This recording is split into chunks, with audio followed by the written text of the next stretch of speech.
Good morning and welcome to the Morning Scoop for Wednesday, April 28th. This is your daily Buckeye Fix. I'm Tom Orr. The Minnesota game is in 127 days. The game against Michigan in 213 days. Florida has been a fertile recruiting area for Ohio State over the years. Recently, they've pulled players like Shaun Wade, the Bosa brothers, Damon Arnette, Marcus Crowley out of there. But it has been an important part of the Buckeyes recruiting picture for decades at this point. And there are several very highly touted names that Ohio State fans will probably want to know from the state in the class of 2023. Dominique Smith is Buckeye Scoop's Florida expert. He's based out of Orlando and joins me now to discuss some of those names to know. Dominique, thanks for joining me. Absolutely. I should address you by the name we gave you on Beyond the Shoot. You are Bishop Tom Orr. Bishop, it is an honor to be in with this show. I won't go too far on that. That may not be canon on this show. That may be a Beyond the Shoe exclusive. I wanted to start first of all with someone right in your backyard. 2023 defensive end, 5-star Malik Bryant. He is from Orlando. You look at his offer list and it's like, yes, everyone in the country wants this kid. So give us a little rundown on Malik Bryant and where things stand with him in Ohio State at this point. He's a beast. I think that if he reclassified in this year's class, he would definitely be one of the best. He has a quick, his game is just so right now, obviously he has room to grow, but you see the potential. He gets off the ball fast. He's very physical. He's very athletic. And he did a lot of great things for IMG as a sophomore. Where the Buckeyes stand, I always say this, and you're going to hear me say it a lot, especially as this episode presumes, and, we talk specifics with certain athletes. The biggest thing for Ohio State, especially when you're talking about going thousands of miles away, you got to get the kid on campus. If you could get him on campus for an unofficial, then that is gold. And then if you do enough to get him on campus for an official, then you're really, really putting yourself in a good position. So he's going to be up at Ohio State in June. I assume that he'll be there with a few teammates. Right now, if you just kind of go based off Twitter and, things, I don't want to say anything false, but my assumption right now is that Alabama is probably in the lead for him for his services. That's the school that if you see him working out, he has a Crimson Tide T-shirt and everything, and I think that's okay. It's nothing to freak out about. Alabama is compared to Columbus, it's night and day as far as how many hours it takes to get there via car, whatever the case might be. So the fact that he is taking the trip to Ohio State, it's good. I believe he's going to be up there for 2 days, and we'll see what the Buckeyes can do. If they can impress him enough to get back up there, then that'll be great. And he's somebody that could really, I think he'd be a fantastic defensive end. He could play outside linebacker as well. But him coming off the edge, in the future with Jack Sawyer, that could be scary if somehow they're able to land him. And let's just kind of give people a little bit of context here in terms of why he'd be visiting in June, what that might mean. June, obviously, is when the NCAA dead period is going to end. So they're going to restart opening up official visits, unofficial visits, starting in June. So that's why he would have to wait until June to be able to do that. This would be an unofficial visit for him because, again, he is a 2023 recruit, not a 2022. So that means he's coming up on his own dime. If you're making an unofficial visit, you're coming up on your own dime. This is not, hey, someone's going to give me plane tickets. Hey, someone's going to put me up in a hotel. You got to do this on your own dime. So that's a pretty legitimate sign of interest if you're going to either get in a car and drive from Orlando to Columbus or get on an airplane and pay for that ticket from Orlando to Columbus. That's a pretty good sign that, this is not just looking for a little cheap heat on social media. There's some legitimate interest there. Oh, Next guy, absolutely. Yeah. Next guy I wanted to talk to, another guy from Orlando, right in your backyard, Peyton Kirkland, offensive tackle, kind of a top 100 prospect for 2023. Let people know a little bit about Peyton and his game. And again, is he sort of in that same boat with the Buckeyes? So Peyton Kirkland, so I have to plug my own show Beyond the Shoot. He was my latest guest that I dropped this last Sunday evening, and definitely learned a lot about Peyton. He got me hooked on Glacier Cherry Gatorade. I didn't know that existed, so definitely a shout out to him. Peyton's going to be visiting the Buckeyes in June as well. crazy thing about that, he will be taking 16 visits in 30 days in June. And so he'll be up at Ohio State for 2 days. The thing that he told me, he's looking, for a connection, a place that feels like home, a place where he, feels like he can be developed.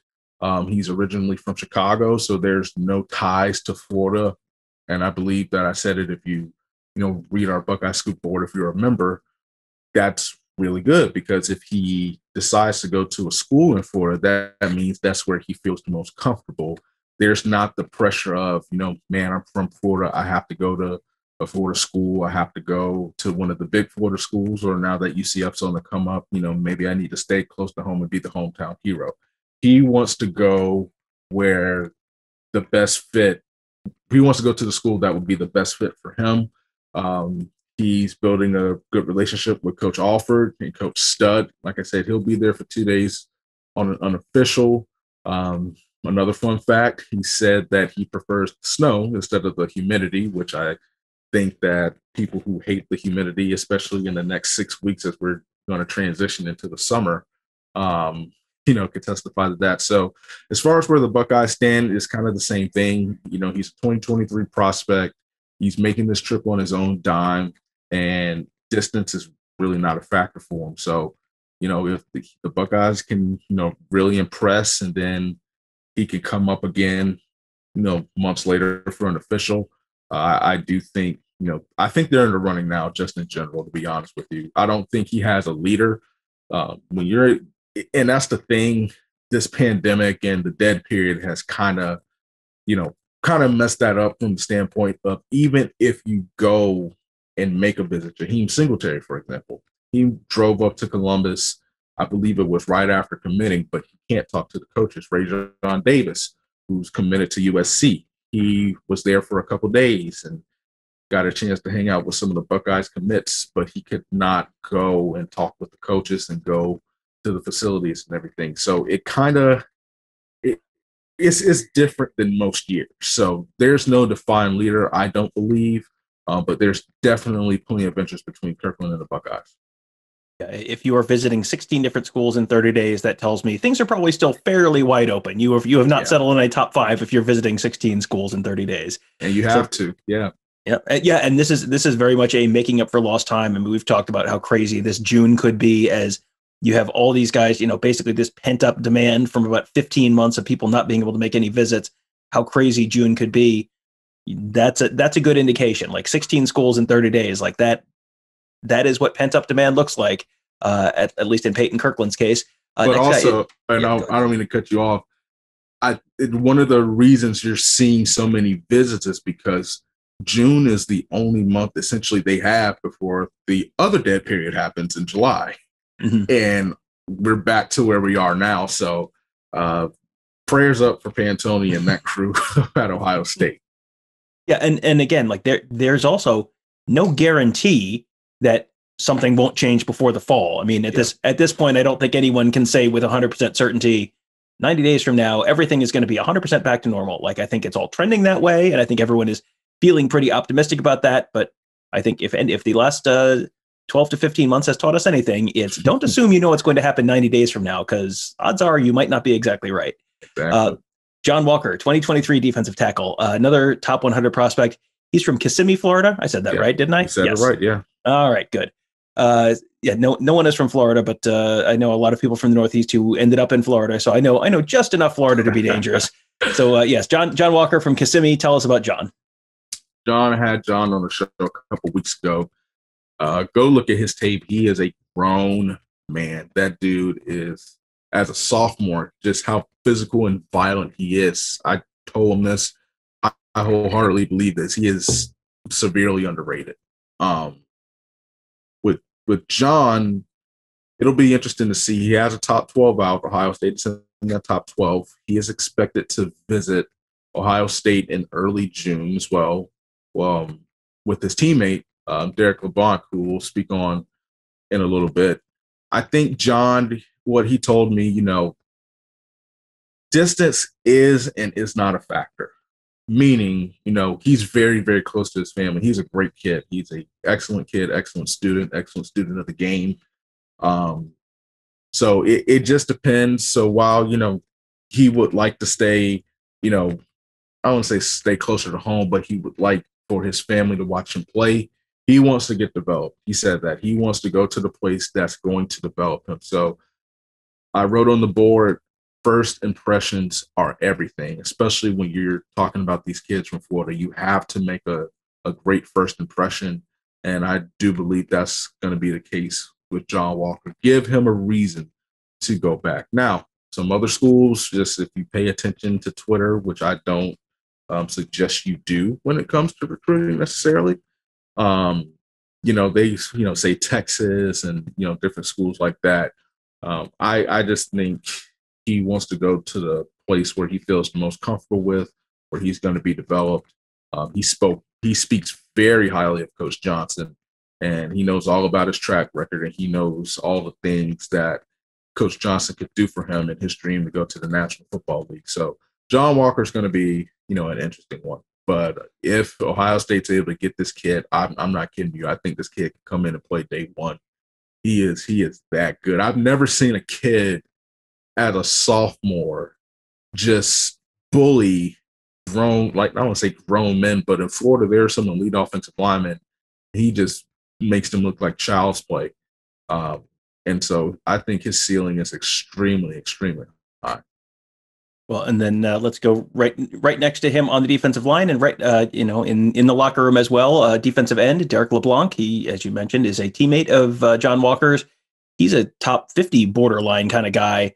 What's the deal with Derek and his game and his interest in Ohio State?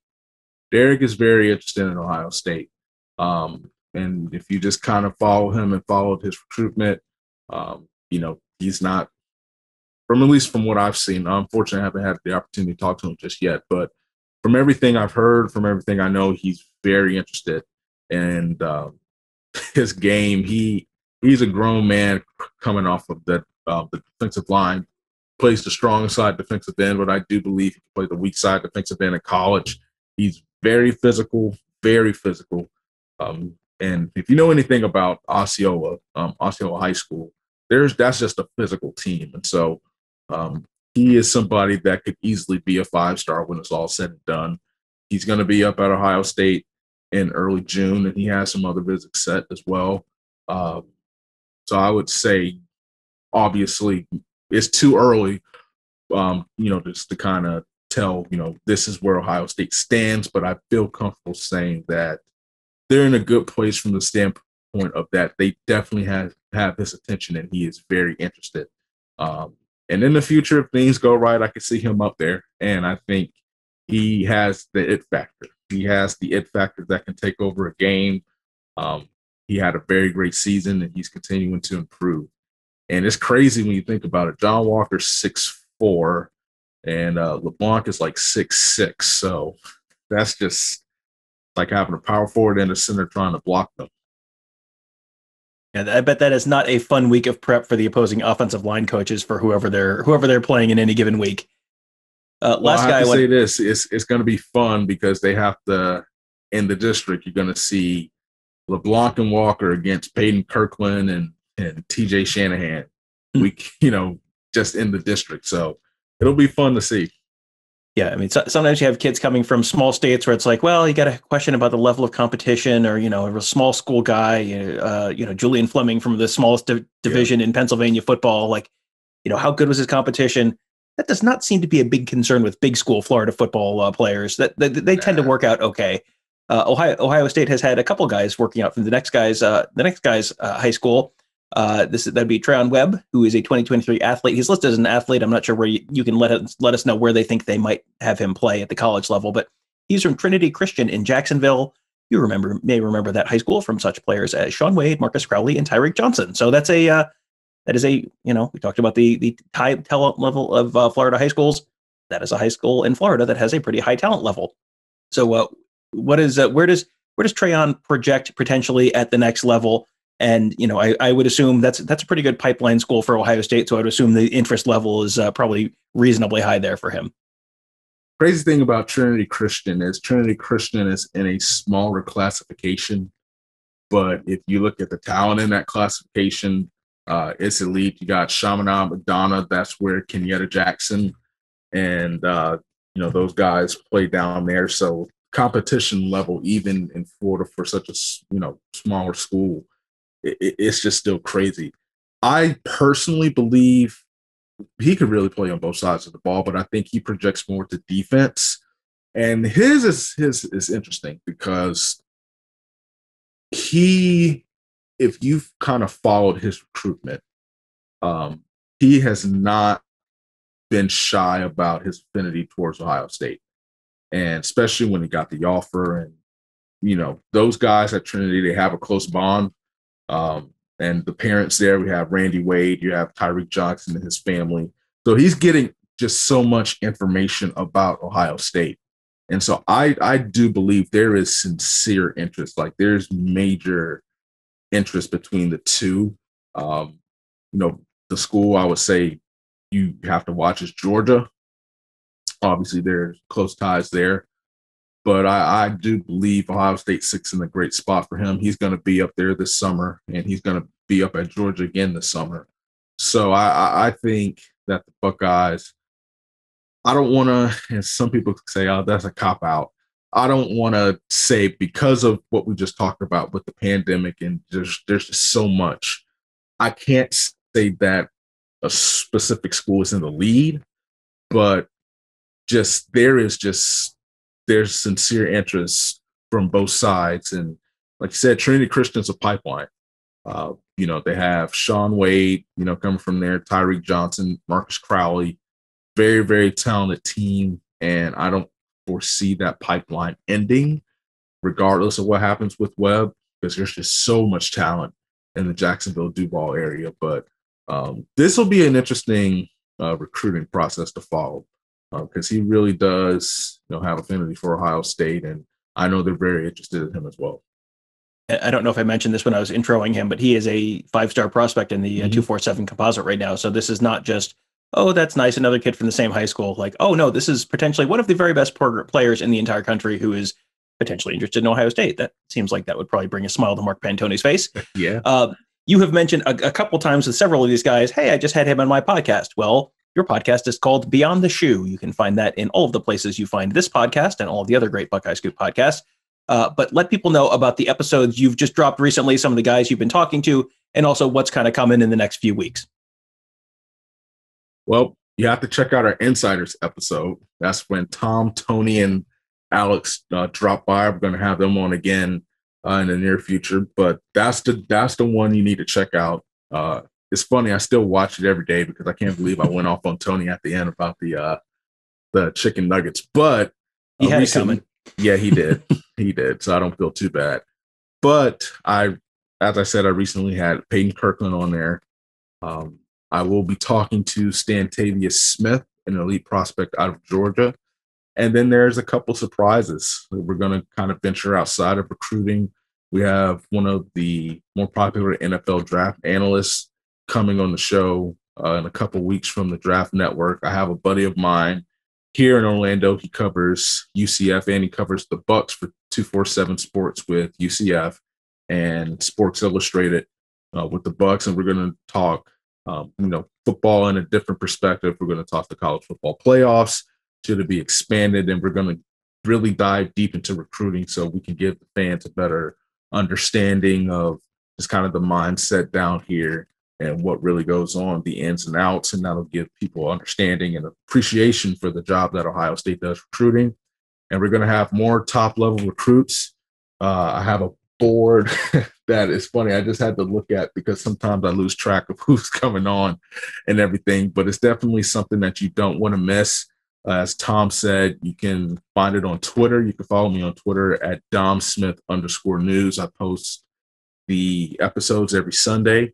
You can find it on YouTube on Buckeye Scoop. And I actually do not yet have it on the everywhere we post podcasts. That's coming in a couple weeks. And the reason it's coming in a couple weeks is because I am terrible at technology. And so anything that requires me to sit down and put forth effort to do when it comes to technological things, such as putting a show, the audio version of a show on a site, I have to make sure that it's done precise. So listen, just keep checking day in and day out. I'll get it between now, Wednesday, April 28th, and a couple weeks from now. So, but yeah, you'll be able to find it. We have a lot of great content, a lot of funny stories, a lot of funny questions. And as always, if you have a question, if you're a board member, be sure to ask me. Be sure to pay attention to the board. Yep, that is our Ask the Insiders board. That is for Buckeye Scoop members only. You can find that at buckeyescoop.com, but you have to be a member. So, hey, wouldn't this be a great time to become a member? We have, this is, as we were talking, like this is a pretty busy, pretty exciting time for Ohio State in recruiting. And we're heading into really what is shaping up to be maybe the craziest month of recruiting ever outside of, the weeks surrounding signing day, maybe even crazier than that. So you can get the inside scoop on all of it at buckeyescoop.com. Also, make sure you subscribe to our YouTube channel because that is apparently the only place Dom has his podcast right now. Yeah. So you can find Beyond the Shoe and all of our other great podcasts on youtube.com/Buckeye Scoop. If you hit that subscribe button, you'll get notified every time we post a new show, and that'll be new podcasts. That'll be interviews with players and coaches. We got a bunch of camp stuff coming up. That's another fantastic bunch of content that will be coming on just about a month from now. Crazy enough. So that'll be there on YouTube as well. So youtube.com/Buckeye Scoop. Just hit that subscribe button and you'll get notified every time we post a new video. That, of course, it's YouTube. It's all free. So no reason not to do that. So hit that subscribe button at youtube.com. Head over to buckeyescoop.com and subscribe there as well. That is a fantastic resource.